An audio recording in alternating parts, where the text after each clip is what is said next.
Have you ever wondered about humans' relationship with the sun and how people came up with the idea of trapping solar power in solar panels?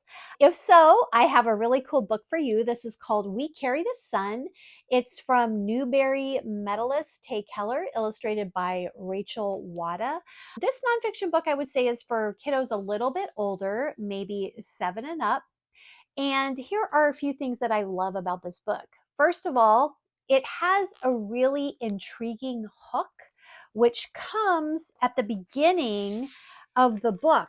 It talks about the fact that this is the story of sunlight and how the sun story starts in the very beginning, even before there's the earth. So that we're skipping through a few billion years to talk about how humans learn to carry the sun with them, essentially. And interestingly, it started with a lot of native people who learned to face their houses towards the sun to capture heat and to use light. So I love that this is kind of a global history that dates back centuries before we get to some of the early inventors who tried to come up with ideas for capturing the sun in different ways. And I find it very intriguing how different inventors' ideas built upon each other, which I think is a really cool thing you could talk about with kids. This book also does not shy away from climate change. It talks about the rise of coal and fossil fuels and how that was cheaper. So some of the early ideas to capture sunlight didn't take hold because they were more expensive. And the book also doesn't shy away from the damage done by those fossil fuels. In my mind, it becomes a little heavy handed in those moments. I think those could have been handled with a little bit lighter touch.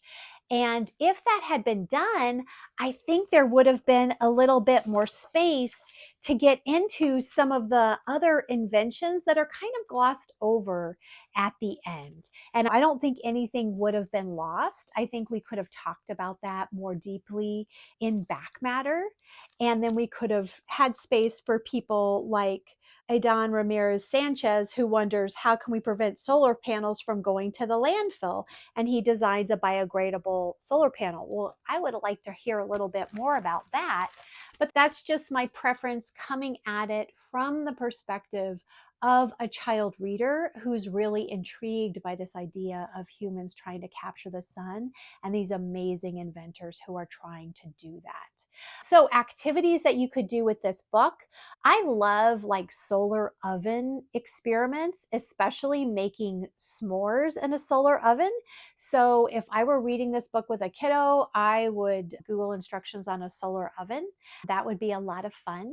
If you are intrigued by books like this, I'm going to recommend that you like and subscribe for more book reviews.